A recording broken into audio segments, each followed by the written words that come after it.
Et d'abord, comprendre de manière très profonde comment elle fonctionnait.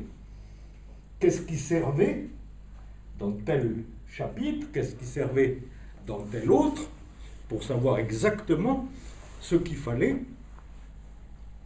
remplacer. S'il n'y a que tel morceau de la théorie des ensembles qui sert, eh bien, dans ce chapitre, on prendra ce morceau et pas tout. Et c'était une constante, vraiment, dans mon travail. Et bien évidemment, quand je dis par quoi remplacer, dans tel ou tel chapitre ou domaine de la théorie des catégories où on utilise très fort les ensembles, est-ce que cette utilisation est essentielle ou bien est-ce que dans tel domaine, on peut remplacer les ensembles par ceci ou ça?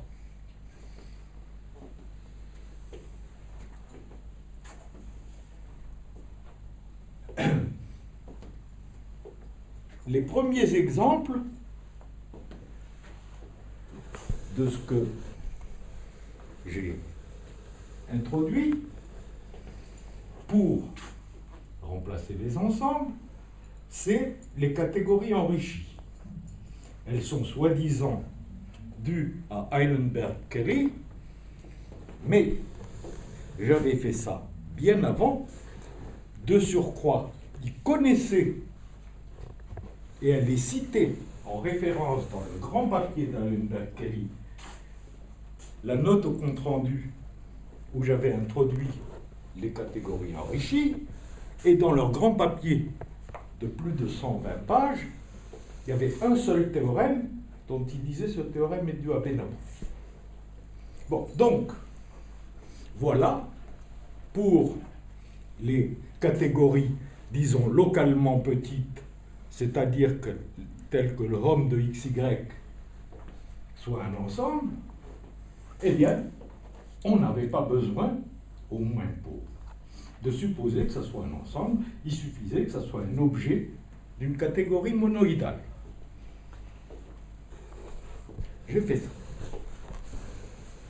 Et en même temps, je me suis aperçu que, d'une certaine façon, la théorie des ensembles, en fait, masquait des choses profondes en théorie des catégories. Et que, d'une certaine manière, les choses comme les univers, je suis un admirateur inconditionnel de Grothendieck, c'est pas la peine de...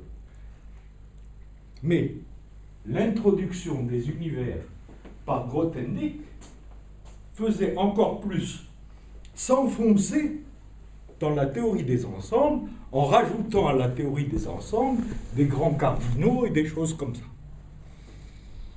Et qu'on pouvait essayer de voir comment se passait ça. Je vais donner, puisque j'ai parlé de ça, je vais donner tout de suite un exemple. La notion de catégorie petite ou de catégorie localement petite, qui est apparu, le mot petit à ma connaissance, n'est apparu en mathématiques que juste, ensuite il a été utilisé, mais juste pour cette notion-là. Catégorie petite, ça veut dire que toute la catégorie, comme les ensembles préordonnés, les groupes, etc., toute la catégorie entière est un ensemble, et puis localement petite, ça veut dire que pour chaque couple d'objets, le homme d'XY est un ensemble. Voilà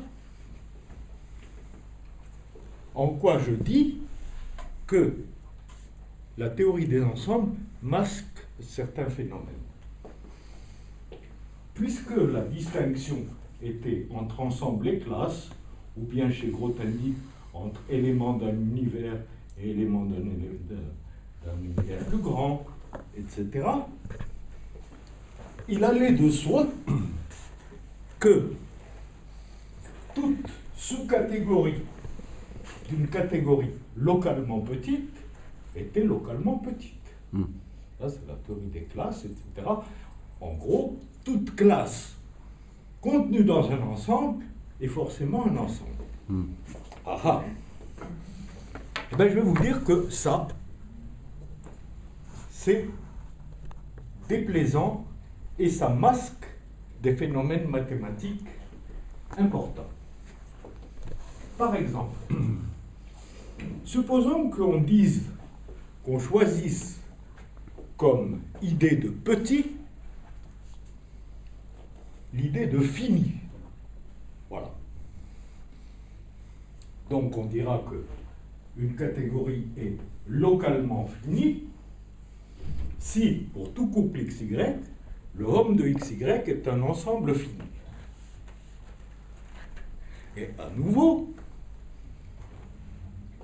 bien entendu, on va dire que si C est localement fini,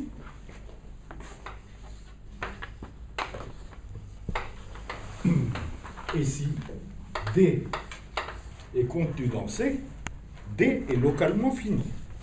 On va être tenté, même pas seulement tenté, on va être presque forcé de penser ce genre de choses. Ah. Mais supposons qu'on regarde dans un topos des catégories internes, etc. Pour fini, on va prendre fini au sens de Kuratowski. Ça a un sens très précis, c'est la bonne façon de définir fini. Eh bien, si C est localement fini en ce sens-là, et si D est une sous-catégorie de C, D n'est pas localement fini, parce que pour les objets finis au sens de Kuratowski, tout sous-objet d'un objet fini n'est pas nécessairement fini. Voilà. Et par conséquent, on ne pourra pas, ou du moins on sera tenté de penser des choses fausses qui ne seraient vraies que dans le cadre ensembliste et qui pourtant peuvent être intéressantes à regarder dans d'autres contextes. Donc ça, c'est déjà un premier exemple de ce que je disais, le fait que l'idée d'utiliser à toute force les ensembles peut masquer des phénomènes qui sont importants mathématiquement.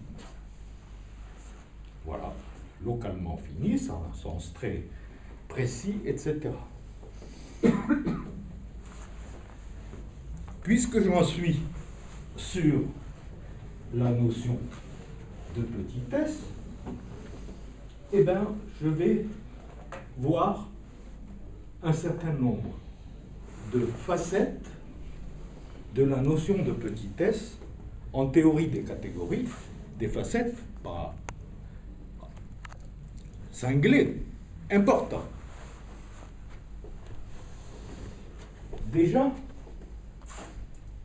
voilà une notion que j'ai introduite, qui est importante et qui fonctionne très bien, à savoir, je me donne un foncteur f d'une catégorie C vers une catégorie D, que ce soit des catégories internes, que ce soit même des catégories ordinaires. Je vais dire, prenons les catégories ordinaires, ensemblise, tout ce que vous voulez.